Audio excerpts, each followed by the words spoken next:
Welcome to the Scariest Things podcast, your gateway to the trends and tropes of the horror genre.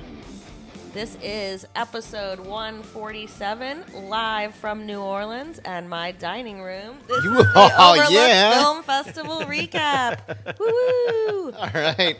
That was, it felt like it just flew by. It did. You mean we're not actually in a movie theater right now? No. We're in your dining room. Yes. Okay, the that seats works. are a little bit less comfortable, but the lights are on. That's the only difference. That's right. The headquarters for this month is New Orleans, Louisiana. Yep. That's right. That's right. The Overlook Film Festival. What did you guys think? What was your big takeaway from the Overlook Film Festival? Hit and miss. Hit and miss. Yeah. That was the hot take was hit and miss. Yeah, I think hit and miss from not just the film production side, but actually on the delivery of the festival itself, it was hit and miss because we actually had some movies that were scheduled that got bumped because they had technical difficulties. Right. They worked really hard to get us other stuff. We'll talk a little bit about that. But the Overlook, we love you, but the organization needs to clean up some of the announcements and. How long has the Overlook Film Festival been going on? I don't even know. They've had four, I think, but this is the third in New Orleans because I think they only did 1 year prior in Colorado.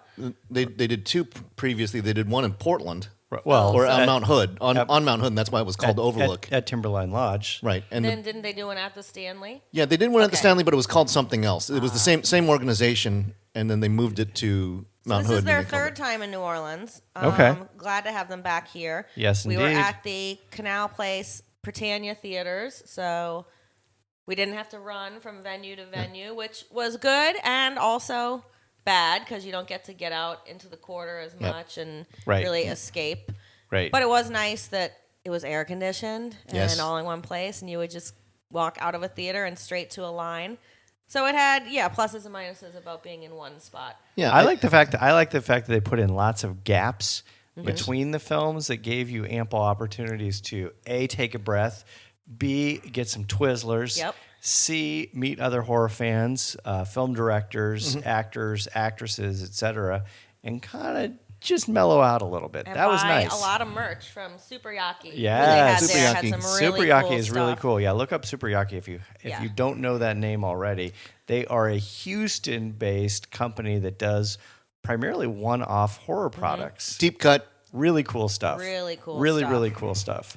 Yeah, and I do feel for I think people who had not been attending Overlook in the past or were out of towners, because I think one of the neat things about the way that Overlook had done it previously was that there was the big screenings at the La Petite Theater, Right. where you had we saw the Lodge and Where you had to Vast stand of in line Night. and there was a chance you couldn't get in. Right, and it was in an big old theater in the heart of the French Quarter, and this the Canal Place is in the French Quarter, but you feel really isolated from it. It's sort of this high end shopping mall from the early '90s, and it's not.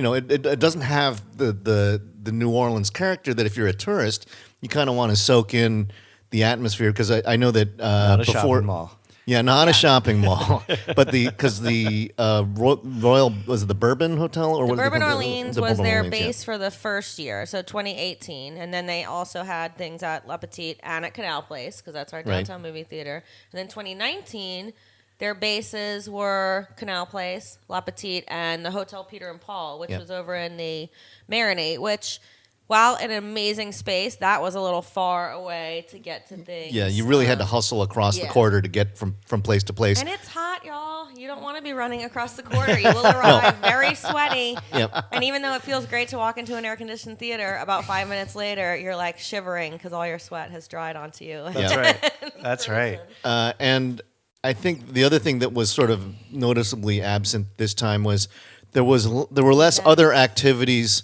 than there was at there was no lectures, there was no VR, there was no scavenger hunts, there was no doodads. There was a really super fun trivia program sponsored, I believe, by Shudder. Yes, it was. That was put on by Ted Gagan. Ted Gagan, film director of They're Still Here. We are still here. We are still here. Barbara Crampton. Not they. Wrong pronoun. And he's We are still here. One of our favorite PR contacts who is a festival coordinator type who set us up with a couple of great interviews with Carter Smith, who did the movie Swallowed, and also the full team from The Summoned. Right. And so we will have those interviews up later on. But thank you to Ted for helping set those up with us. It's always a treat to interview the filmmakers. More importantly, how did we do at trivia? I think we won. Is that right? Oh, since there was no record. Close. Yeah, since there was no record of That's this. right. We were sure. I think we won. The Scariest We Things did really podcast good, team. except for the last round. Even though we came up with some good. The last round was the We had to use- subtitle where it would be Breaking Two for the sequels, Electric Boogaloo. If you think you know about horror movies, sit in on a horror movie themed trivia night, and it will guarantee that you know nothing about horror movies. so no matter how much you think you know, a shout when out you have to- when you have to go head to head against Mick Garris, it proves out very quickly and clearly that you know nothing about horror movies. But we'll be making Children of the Corn part 5? The The Conjuring. Conjuring. Children What was the part 5? What was the Conjuring. cursed Still 3 cursed. still cursed? Yeah. we had a lot of fun with We it because phoned in a couple of those. it was But it was fun. a little awkward. It was fun. It was hard. But we did meet some really And great people. The restaurant there. it was at was It was American called Brew- American Townhouse, American which is a new Townhouse. bar and restaurant down in the quarter. Great Yeah, go- space. Go check it out. It's really wonderful if you're in New Met Orleans. the team from the Straight Chillin' podcast. Good guys. Hell They do. yeah.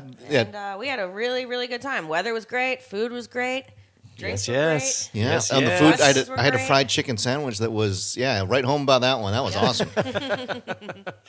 But we're not here to talk about fried chicken sandwiches. We're here to talk about fried fried bologna movies. sandwiches. Yes, Turkey and the Wolf. movies. All right, Oh, let's sorry. go down. Let's go down the list of movies, and we can do because obviously a lot of these Go films night by night. they're in various ways, shapes, and forms. Some of them have been released. Some of them haven't been released. Some of them may never get a release date. Who knows? Right. Who knows? So we'll just go down the list, and then we can give a quick, super fast summary, and then a hot take on each of those films.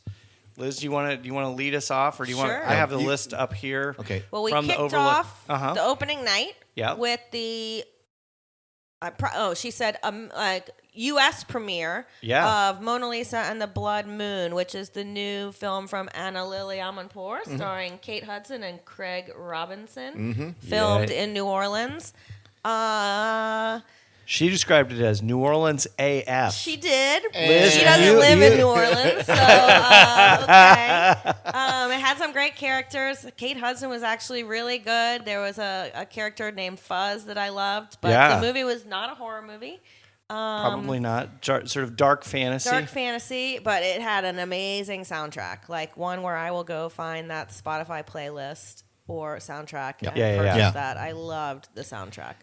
It did feel like an incredible Amarpour soundtrack. movie, though. I mean, because there are some similarities between that and A Girl Walks Home Alone at Night, Yes. which was her famous breakout movie. Yep. It is not nearly as good as that movie. I think it had, but it has a young protagonist who is mentally disturbed, but also is a telepath of sorts. Right. And there's some fun where actually they play around with the notion of what can you do with mind control powers, Right. And there's a good lots of shenanigans that happen. It's not a horror movie. It might not even be horror adjacent, but it is dark fantasy for sure. I think was it's fun. it's I'd say it's horror adjacent. adjacent for sure. I mean, that opening scene with the nurse where she's stabbing Oh, that's herself true. repeatedly. That is absolutely 100% true. Once she got out of the loony bin, if you will, that's kind of where the horror ended. Yeah. Yeah. And And since I'm not from New Orleans, I'll call it kinda AF because I don't know any better. it looked like New Orleans. It was New Orleans, but It's not. I don't think it not was AF. the New Orleans sensibility. All right, what do we got next? Next. What else did we see? Well, then we Oh wait, split wait! up. Are we gonna give what we thought on a star rating for Mona Lisa and the Blood Moon? I gave it a 3. I guess we could. I gave it a 4 based on the soundtrack and just the look and feel of it. It does feel like if you are interested in sort of a 1980s kind of like a Jim Jarmusch type film or a Jonathan Demme type or a Ted Demme type film. Not Jonathan. Jonathan Demme. Yeah. Something Wild was what you were thinking. You drew comparison to that. Yeah. So if you like that vibe, it's a little quirky and a little offbeat, and maybe doesn't have a super clear narrative. This might be up your alley. So I gave it 4. I would give it 3 also. I think I enjoyed it. I think it had some. It could have used a little bit of a tighter edit, maybe. Mm-hmm. Yep. But I think that I like that. I like the fun with telepathy bit. Sure. The kid was cute. I thought Kate Hudson. They slummed her down a little bit. Yeah. You couldn't recognize the accent, could. the wrong accent. She couldn't do a New Orleans accent. It was a real I'm walking here New York City accent, and people from New Orleans sound a little bit like they're from Brooklyn or New York, but this was Brooklyn. Full Brooklyn. Kind of AF. Yeah, kind of AF. All right, what's next? So next we split up. And you guys went to see Watcher. Yeah, which Liz has already been able reviewed. To see it, and I gave it 5 stars. Yeah. And I went to see Piggy. Yeah. So Piggy is a Spanish film that premiered at Sundance this year. And it's based on a short film of the same name, written and directed by Carlotta Pereda. And it is about a girl named Sarah who is viciously bullied by girls in her village. She is the daughter of the local butcher. So Piggy is a bunch of different levels because she's she's overweight. And when her bullies are kidnapped by a stranger, she has to figure out whether or not she's going to help them or not. Horror ensues. This is the most horror of the horror movies I saw gore-wise. Piggy, gory. yeah. Piggy. Yep. Very gory. Really good. It had a couple of, kind of ends that I couldn't wrap up or get, but all in all, super solid film. I'd say about 3.5. But you guys didn't see that. What were your take on Watcher? We saw Watcher from Chloe Akuno, who also did VHS 94, the sewer scene. Storm Drain, yes, which I really Swamp, Storm Drain, whatever. I really liked. I thought Storm Drain was really cool. I thought The Watcher was super, super awesome. I do encourage you to take a look at Liz's review. They do describe it as sort of a 70s tale of paranoia, 1970s tale of paranoia.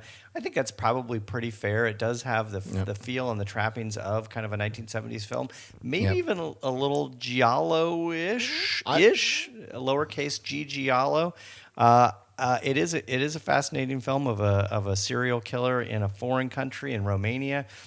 Fish out of water, a young woman whose name I'm going to totally blank on, who plays the lead actress. Micah Monroe from It Follows. Yeah. I gave it a 4. There was a couple things that were sort of nagging at me, so I was going to go a 4 for Watcher. Yep. Super good watch, though. Read Liz's review because it is you will get a little bit more than I gave you. I give it a straight 5. I think straight 5. Yeah, I think this is. It's better appear on your end of year list. It's gonna. You heard it here first. Yeah. Hot take. It's on Eric's end of year list. This is the movie that you got to knock off for the prize for me at the moment. I mean, there's another movie that we saw that damn close. In this festival. Yep.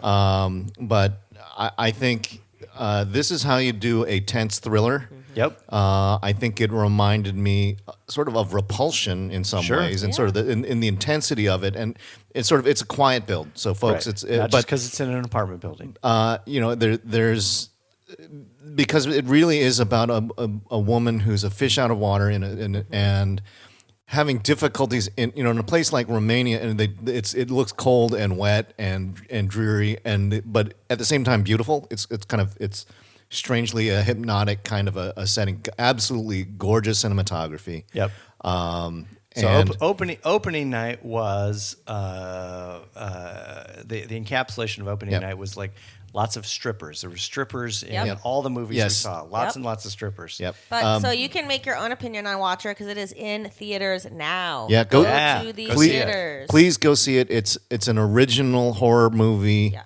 And I think this will also go for the next big movie that we're going to talk about at some point. Piggy is going to be released. Looks like in October of this year. All right. What was next on our list? All right. The next night, or the next day. Next day. Friday, the Friday. first full Oh, day my gosh. of stuff. Oh my gosh. So I'll let you guys kick it off because I had to work in the morning. So Yeah. I didn't get to join until the afternoon. We were on vacation. Totally on. We were on vacation AF. Yep. So we caught a Roger Corman documentary, which was, and I don't even need to say too much about it. There are better Roger Corman documentaries available. This is a French Roger Corman documentary called "The Pope of Pop Cinema." Eric's totally right. There is a Roger Corman documentary that came out about 10 years ago, which is way better. Covered much more of his history. If you just need a quick introductory glance into Roger Corman, I guess this is okay. It covers a large chunk of his history, Right, and then we also watched a super weird South Korean film, which was a very long short film, which was it had a runtime I think of almost 50 minutes, called Digital Video Editing with Adobe Premiere Pro. Absolute worst title ever. The Real World Guide to Setup and Workflow. This is directed by Seon-Young Hong. And it was actually kind of scary in a couple parts, but also very, very, very funny. Yes, it was. The premise is that there's a director and a film editor who are processing a movie that was a romantic drama, and a ghost keeps popping in and ruining his film, and they're trying to edit the ghost out, but the ghost don't want that. There's reasons for the ghost, and it is. The jump scares are there, and it's real. And this is my opportunity to say how much fun it is to be in a movie theater with Mike Campbell, and when jump scares happen, it's bang, and then Mike will shriek. It is a lot of fun, and he gets all wiggly with it. So I think this is. This was not the highest jump scare count of the weekend. No, but there were at least two in a short film, and that was the first. Maybe I'm not going to rate the films. I'm going to give you my jump scare. How many times count Mike per jumped? film? That really is the worst title ever. It is. It's the worst title ever. But if you are interested in Premiere Pro or interested in video editing, this will give you a good sense of what you're up against. If there's a ghost, it's a ghost in the machine. Literally, ghost in the machine. Yeah. And I think that one I would give 4 stars. I'd give the Roger Corman one 2 stars. Roger Corman 2, video editing 3. Okay. So then I came and met y'all because we were in line to go see Shaky Shivers, but as Eric mentioned earlier, Overlook had a little bit of technical difficulties. We couldn't see Shaky Shivers, but they gave us a little couple-hour sneak preview because it was releasing later that day to David Cronenberg's Crimes of the Future. Yeah. So we said, the David heck Cronenberg. Yeah, and that sounded super exciting because we all regrettably said heck yeah. Yeah. Well, it turns out. Truth be told, we're looking at the other things that it's like. We eventually did get to see. The other things playing at the same time. Zalava was playing. We eventually got to see Zalava. Yeah. Deadstream we covered at South by Southwest, which was maybe we should have done good. We should have done Good Madam. Yeah. But honestly, actually, everybody's going to recognize the Cronenberg name, so it's good that we caught this. My take on this was it was a lot of strong Cronenbergian themes in search of a plot. There was no distinguishable plot, and everybody's mumbling. Lots of body horror with like tentacles and scalpel surgery, and wasn't that gross? And I'm not a body horror person, and this did not bother me at all. This reminds me of when I went to see Lars von Trier's The House That Jack Built. It was one of my first reviews for the site, and it was boring. And that's the worst thing you can say about a Lars von Trier movie. You're never going to say, like, I loved this movie because they're so hard. But this was also boring. I would say if you liked 1991's Naked Lunch, you will like this, but it is boring as hell. Because the special effects are from 1991's Naked Lunch. Yeah, or Videodrome. I mean, it was that he's sort of been stuck with. I think he clung to physical effects, and they did not look good. And I'll admit, it was toe curling for me because scalpel surgery kind of stuff. And there was lots of scalpel surgery, and there was. Sex as surgery as sex. It's but that's weird. Not new. That is Repo the Genetic Opera. That's right. Which Liz will go to the mat for that one. Yeah. So what do you give it, Eric? I give it 2.5. Liz, what do you give it? 2 and a half. I barely give it 2. Yeah. Barely 2. I think Viggo Mortensen mumbles through the entire thing. Everybody in the film mumbles. He's tired and he's cloaked up most of the time. Yep. There are a whole bunch of characters who you don't understand why they're in the plot. There's this weird you may want to go see it just to experience it, but it's confusing as hell. Yep. All right, what did we see after that? Oh, after that was our centerpiece film. Oh my gosh. Resurrection. Right. Yeah. Starring Rebecca Hall and Tim Roth. A tour de force of acting. Yes. Yeah. I mean. And it was. It was. On both counts. And the daughter was strong, too. I will see if I can figure out who that was. I should have. Yeah, but Resurrected was. So this was the Resurrection. Yeah. And Resurrection. Resurrection. Yeah. Yep. Sorry. Directed by Andrew Siemens, who made. Let's see what else he's done. I'd Rather Be Dead Than Live in This World. Oh, I saw that on Netflix. Nancy, Please. He produced The Duchess. So he's been around. This looks like his directorial debut. But this is another sort of an emotional trauma movie where Rebecca Hall plays a woman who's hiding from a past with a man who abused her and is now has a teenage daughter who's about ready to flee the coop, and she's not ready for that to happen. And her old man comes back, and it's a weird. I think the premise probably not best described. You'd have to want to see it to understand what's going on. I think if you're looking for a film to compare it to, it's got very close, although reversed, vibes to Fatal Attraction. It's got a very, very Fatal Attraction kind of quality to it. And in fact, there is that part of the thing that nagged me about the film was that it didn't quite go as deep as it could have and ended in a way that felt a little cliched to me. I gave it 3 stars. 3. Yeah, I think 3 across the board. And I think that it was a second super strong performance by Rebecca Hall in a row. Yeah, she's great. She's really needed great. This one, and Tim Roth is great. Yeah, there's no complaints about the acting. It needed a tighter edit. We've said that previously, but this movie was trying to emphasize. It would repeat some of the elements, and it just needed to tighten that up. And the ending felt focus grouped. It just felt like it. And if you like seeing Tim Roth get his ears mangled. He gets his ear mangled. Yeah. And that's your thing. This is the second film he's gotten his ear mangled. He gets mangled a bunch. Yeah. And this one's coming from IFC August 5th. Feels like an IFC movie. It's got great production values. It needed needs a little bit of work to be a great movie. It's close to being a great movie, but it's got it. I found myself checking my watch. That's not a good sign. Nope. Yeah. All right. Not.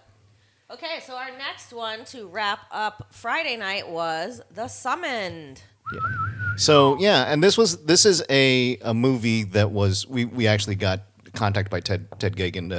And for sure. Mark Meyer and his team. This is his directorial debut. Yeah. And this was the world premiere. Yes, this was the world premiere of Summoned we got to see. And I think I think one of the great things we were talking about it with him and his crew, and it's like if you describe having a baby and making a movie their first child, it's like, what a cute baby. Everybody wants, will anybody tell you the honest truth about the baby? And probably not. And because they were really nervous about how's this going to be received, and I think this baby stumbles around a little bit. Yep. But I had a lot of fun with particularly the third act. I liked how they it's a Faustian tale about a man who gets tempted and betrayed and in a couple's therapy retreat for the wealthy and powerful, and he's the one who's not. He's the odd man out, and it becomes clear why that happens. And once you stitch that together, for me the premise stitched together. Not so much for Mike and Liz though. I think that it. Don't throw us under the bus. It didn't work for me. But don't listen to us. Listen to an upcoming podcast episode where we interview the entire cast and crew shortly after the world premiere of The Summoned.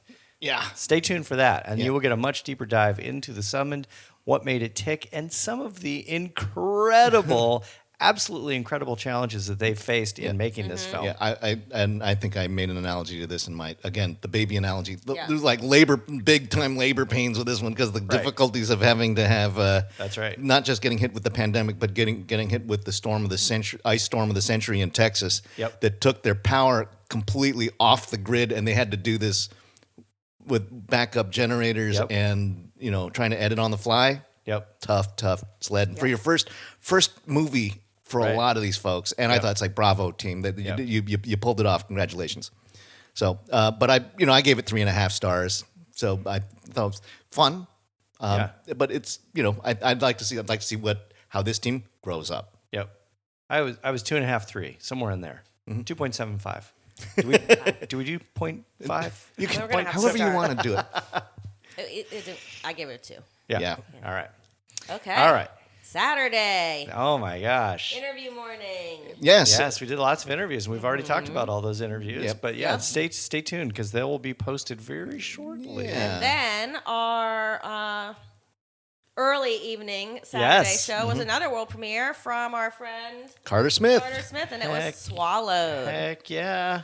Swallowed was one hell of a film. I think it was probably, save for a film we're going to talk about in a second, I think it was probably my second favorite film of the entire festival. It's my third favorite film of the festival. Yes. Really, really well done. It's basically, in the most simple terms, it does have a Cronenbergian element. It had more body horror than Crimes of the Future. Yeah, absolutely. It really did. Yeah, but it's basically a drug deal, quote unquote, gone bad. Drug mules. You get to see the aftermath of drug deals gone bad. The takeaway is don't do drugs. Don't do drugs. Don't do drugs. If someone you know what? No, not like maybe you can do drugs. Don't mule drugs across the border. If someone tells you someone to ingest border. this thing, even at gunpoint, and you say, "Shoot me now," Don't do it. because it ain't worth it. But this is an interesting film in that it's very very heavily focused around the LGBTQ community,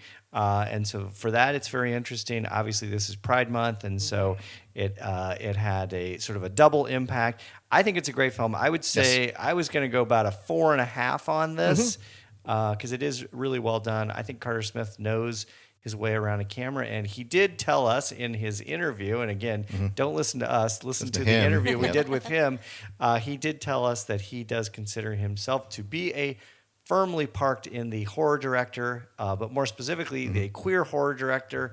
And so we expect more horror out of Carter Smith. Yeah, and it's Pride Month. Yeah. So and we believe that this is going to be a while in the festival circuit. So you won't be able to see it just yet. Stay tuned for it. So I was 4.5. What did you give it? I give it 4. I thought it was great. 4. All right. I think, but be prepared. This is a hard R. Yeah. It is not safe for work. Not safe for work. Safe for me though. Yeah, there are some loving shots of very pretty men in full frontal nudity. Yep. So you got to be ready for that. And actually, one other thing that's really key to this one for me was the return of Mark Patton. Yeah. Who doing a little bit of a Tiger King impression. Yeah, he was it's a little Tiger King. He was a very flamboyant character, but it famously, if the name sounds familiar, it was Nightmare on Elm Street 2, where he got gay shamed by his director, even though he was not out yet, and so he made it really uncomfortable. And so it was really fun to see him in a role that allowed him to maybe express more of who he is. And it was. He chewed up the scenery. He was a lot of fun. Oh my God, did he ever? Yeah. And the two new young actors were at the top of their game. They were great. And Jenna Malone, who is always great. Yeah. And she was in The Ruins. Yeah. Yeah. All right. Ugh. The biggest one of the festival. The next film big we movie saw from was the festival. The Black Phone. The Black Phone. Yeah. So The Black Phone was kind of in its own little festival. It's in its own Absolutely. stratosphere of Absolutely. quality and Yeah, how one of good these this things is movie not like the others. Yeah. Yep. Yeah. This is Scott Derrickson is the Yeah. director of this, and of course, this is written by Joe Hill, the Stephen King's son. Looks stunningly Looks like him. exactly like his Who dad. looks He did exactly a little like him. Yeah, intro. he gave us a little intro at the festival. He wasn't at the festival; it was a little video intro. This of course will be out at the end of June. Yes, I think June 24th. June 24th. Yeah, this is Stars Ethan Hawke. Yeah, and this is basically about a 13-year-old boy who is abducted and trapped in a soundproof basement. Mm-hmm. It is one heck of a movie. It operates on every possible level you could operate on. It is set in the late 1970s, 1978, and they do all of the set design, the backdrop, the costuming, the music, everything is perfect. And in fact, it includes, which is going to sound really, really weird, it includes a track off of Pink Floyd's seminal Dark Side of the Moon. record, Dark Side of the Moon. And it works perfectly. This is what happens when you actually have a full-size budget.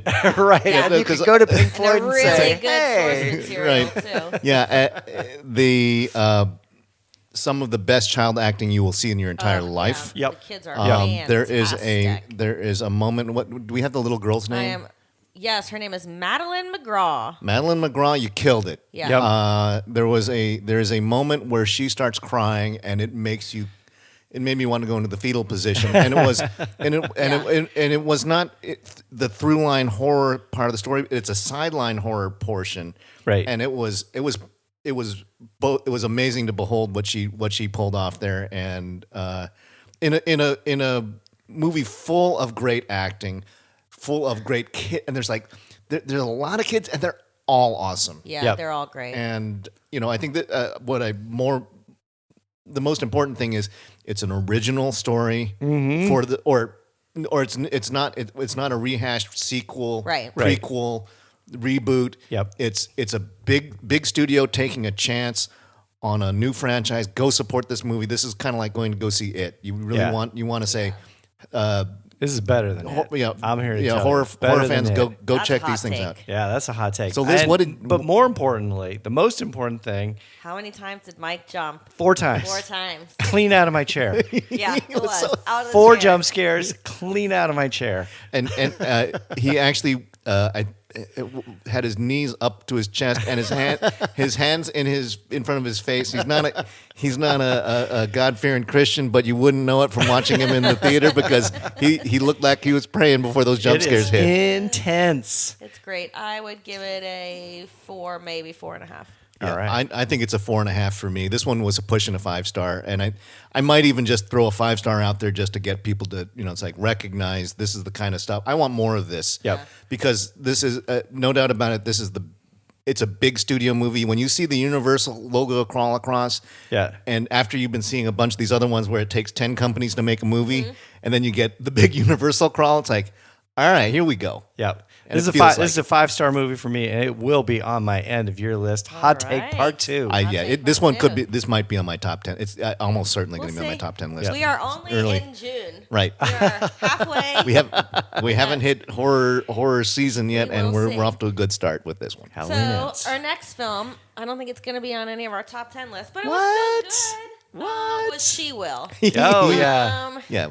So She Will stars Alice Krieg. Yep. And this is about a woman who has just had a double mastectomy, so goes to this retreat in the Scottish Highlands with her nurse, and witchiness ensues. But Yep. the witch meter was on a 2. We wanted the witch meter on a Like an 8 or a 10. 9. Yeah. Yeah. And Eric and I can't speak too much to this film because we both fell asleep. Woke each other up. But hey, they were in bed a lot, Yep. taking naps. The music was it was fantastic. It was soothing. 10:30 at night. It was You a gotta turn up the beautiful witch movie. dial. We It needed was. the witch dial. It was mesmerizing. Yes. It was Yeah. mesmerizing to the point it put me to sleep. Me And, too. and it also included in sort of a Me Too type moment. Malcolm McDowell. Malcolm McDowell kind of Yes. playing what appeared to be sort of a Roman Roman Polanski-esque Yes. direct director who directed the elderly woman, or I guess not elderly, middle-aged? No, elderly? she's Alice Krige is 69, in real life, 70. She's 68. Yeah, Okay. So we'll say elderly, yes. The elderly No, woman. we're going to call that midlife. older middle age. Yeah, because for those of us in our 50s, where it's we got to be careful what kinds of stones you're throwing. I'd give this about a 3.5. I really liked it because it is, at the end of the day, it's a very, very well shot film, gorgeous. and it's a great story. They just needed to turn up that witch dial. I'd say 3. I'd say somewhere between 2.5 and 3. I think in addition to it's the tranquility and the beauty of it, I couldn't figure out what the hell was going on plot wise until the third act. Right. That's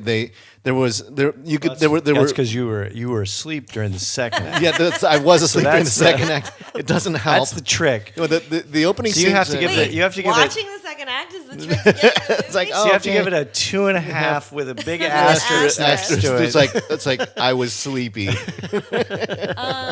This one's coming out in mid-July, July 15th, and this All is right. from IFC Midnight, and it's super IFC. Yes, very, very IFC. Yeah. All right. What did we Kind of see bread and butter. after that? The next Okay. day, The next day. the final day. Final day, Sunday, we kicked it off with an awesome world premiere called Who Invited Them? Yeah, Super great. Yeah, really, really great. And the director's name was Duncan. Duncan Birmingham. Duncan Birmingham, Which yes. is a real name. Yeah, That's a real and name. Duncan, we've approached Duncan. We're hoping we get a chance to interview with him because he is Duncan, one of if the you're funniest listening to the guys podcast, we'd love to have you on. Literally, Come on, truly, Duncan. unlike when we're jokingly say that we really want you Yeah, on. we really Yes. do. In this case, yes, we He really did do. a great Q&A after the movie. So this is a movie that stars Ryan Hansen, Melissa Tang, and Timothy Granderos.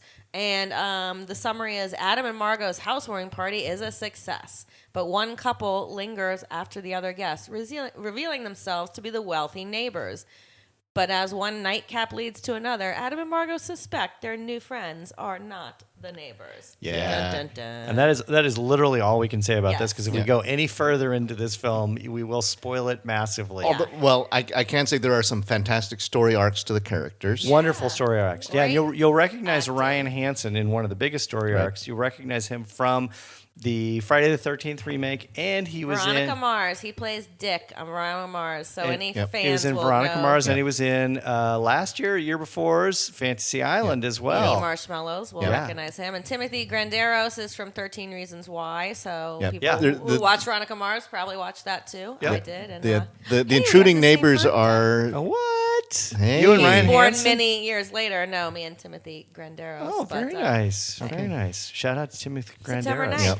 and Liz Virgos. Williams. Yeah, that movie was that's probably either my number 2 or my number 3. That's my number 3. 2. Yeah, I loved it. It was Your number 2. What was your number 1? Watcher. Oh, we're Watcher. not Black Phone. Oh I don't my know. This God. one may be. It's right there. I think it's maybe number 3. I don't know. I mean, Controversial. yeah. Controversial. So- what did you give? What did you give? Who Invited Them? it's 4.5. I'm still. Okay. I haven't completed my thoughts on it because Okay. I think the best thing for me was watching a guy who's kind of a douchey, sort of bootlicking guy who's trying to impress, and then you realize he's a sympathetic guy. He's just insecure, and he wants people to like him. He's a bit neurotic with his record collection. Yep. Nudge, nudge, wink, wink. His ability to make old fashions. Yeah, and just wanting all the guests to recognize that he's a success now. Right. And, Right. And the people who came to his party realize, they kind of know his shtick, and they work with him. It's like, I'm gonna go. I'll see you later. And how do they afford a house like this? like, friends, and you'll find out how they afford a house. This is it. Again, we shouldn't spoil too much because this one is worth the full watch. It is fun from the opening scene to the closing scene. It's a lot. This one is fun and it's exciting and it's 80 minutes. I know, Thank it's you. tight. Yeah. It's nice tight. and tight. Yeah. I was going to go 3.5, 4 on this one. I really liked it. 4.5. Yeah, I really I'm liked somewhere it. between 4 and 4.5. It was really good. 4. Yeah, this was my second 4.25. favorite. 4.25. All right. And then... Okay, and then... Eric and I went into Zalava. Yeah. Which is an Iranian Yeah. kind of ghost story. It's a possession story, and it's actually more of a mass hysteria story. And if you want to see the review, we've already got it up. Joseph Perry raved about it, and that was one of the things that convinced me. It's like we kept on trying to find a slot for Zalava, and I think Zalava was another one of these films that was struggling to that Overlook was having technical glitches, and so it got bumped around a little bit. So we were glad to be able to catch this on Sunday, and beautiful, well acted. Yeah, It has there's a community. It also deals with superstition, and there's a lot of sort of the pitchforks and torches kind of a thing where it's like, oh my God, she's possessed. Yeah. But it's also really funny. It's really funny. There's also a moment where there's, they think they believe that they've trapped a demon in a jar. Yep. And there's a thing with a black cat messing around with the jar, threatening to knock the demon out of the jar. But of course, it's an empty jar. Yeah. But at a certain point, you start thinking, I think there's a demon in the jar, and that's a lot of the fun for this movie. Yeah. And I think Liz was commenting to me about, you got a bunch of these Iranian peasants, and then there's a couple of movie stars that are injected. They're movie stars. I mean, this guy looks like he reminded me of like Tom Selleck at the height of his Magnum PI. The mustache, the hair, and the look. It was like a movie star. The way he other stood. People are the peasants. Right. Yeah. He's the. So what did you give it? What did you give? I give it a solid 4. Solid 4. I'd give it a 3.5. Okay. It was funnier than I expected. We laughed a lot. It isn't. It's not a super. It's not a scary movie, but it does talk about the pressures of society on and just being the exorcist gets in prison and he breaks loose and is he a good guy, is he a bad guy? It was fun. Or is he a charlatan? That's the big thing. Is the exorcist for real? Yeah. Go see Zalava. It's fun. Oh, it's great. All right, so we rounded out the festival with another world premiere of Shaky Shivers, brought to us by San Kang, who people will recognize from the Fast and the Furious franchise. Tokyo Drift, yeah. And then he stayed in because for once a cameo. he came on there, he was in the rest of the Bang Bang Furious franchise. So, Shaky Shivers. Too many. It's like you gotta stay in one lane, folks. Yeah, right. We didn't. This is what I would say about Shaky Shivers. The first 15 minutes is probably a 4-star movie for me. The last, whatever minutes, probably 70 minutes, 60 minutes is probably a 1.5, 2-star movie. There you go. I think you nailed it. And because it starts off super strong and funny, and we were very funny. Yeah. The two main women in the film are great. They have a wonderful rapport. Their comedic timing is exceptional. It appears a couple times additionally throughout the course of the film, but that otherwise the film is kind of an incoherent mess and just doesn't really deliver much of anything. It's comedically at the front end great, but then it wanders off into the woods, so to speak, and never comes back. Everything up and including the title of the movie kind of felt ad hoc. Yep. Yeah. It starts out and you think it's going to be a promising werewolf movie. Right. Yeah. But then it's like, and now we're going to need zombies and a cult and Bigfoot. Right. And pretty much and Dungeons and Dragons and pretty much they threw the kitchen sink at it. They tried to set it in 1993, but it would seem like that was ad hoc. It could have been any time. It really didn't matter. Real. It didn't even look like a 1993 movie. It looked like Right. it was trying to be like a 93 movie trying to be like a, run like a 70s movie. 80s? Exactly. Right. It was like So what'd you give it? Confused. 2. I was 2. Yeah, 2 stars. 2 stars across the board. I think that they 4 stars for the first 15 minutes. I think the thing that prevents it from dropping to a 1 or 1.5 is that the female leads and the and the Eric the unfortunate guy who gets blown away in the first 15 minutes. That Eric there. Yeah, they're great. Coworker. They were really fun. You're right. There was good chemistry. The acting kind of came and went with them for me. Mm-hmm. But they rescued it from being a disaster. I thought so. Right. Agreed. All right. There we go. So that was the entire 2022 Overlook Film Festival. I did look up the start of the first year of the Overlook Film Festival was 2017. Yep. That was the one at Mount Hood, and then after that, it's been here ever since. Then it was, so they've done 4. Right, and I think I may have. I don't want to come off poorly to the Overlook people because I want to. The Overlook folks should know that if not for Overlook, we wouldn't be the Scariest Things as it currently is constituted. That's right. I think this year probably first being back live for the first time. Yep. Not knowing where we really are in this pandemic, maybe that's what prevented doing more panels and having more guests. Almost certainly, and just focusing, let's focus on films. I'm so glad that we have the Britannia Theaters at Canal Place to have this, or we'd have nowhere for them to do it. Right. Yep. And I want to give a shout out to them as well because they kept us safe the entire time. Yep. They were masked, mandatory requirements in the theater, vaccine requirements. Mm-hmm. You had to have proof of vaccine before every single film. Even though you proved it once, you had to prove it multiple times. Yep. And to me, that was really great. Provide a nice, safe environment for movie going. So good on you, Overlook Film Festival. Yeah. I hope they'll be back in 2023. Yeah. And we hope they'll be back. Yeah, because this is... And if not, come back to Timberline, because... Yeah, we will welcome you back to Portland with open arms. New Orleans. Yeah. Take your pick. What I was going to mention, if not for Overlook, I would not have met Liz. Yep. And a key component or necessary component for the Scariest Things would not have happened. Not for Overlook, Eric would not have had a fried bologna sandwich. That's right. The turkey. I would have not known about Turkey and the Wolf. But before we go, let's. What was the? We got to end on a superlative here. What was your favorite moment from the Overlook Film Festival? Moment, film, or whatever. I actually. Okay, it's a toss up between or bologna sandwich. The Watcher. Yeah. And the trivia. The event because of who we met. Yeah. Right. I think that was okay. I highly encourage Overlook more events like that. Yeah. That was great. Liz, okay, you? I'm doing both. Top moment, trivia. I had a great time. It was so much fun. Top films, I'm giving you 3. Black Phone, Who Invited Them, Swallowed.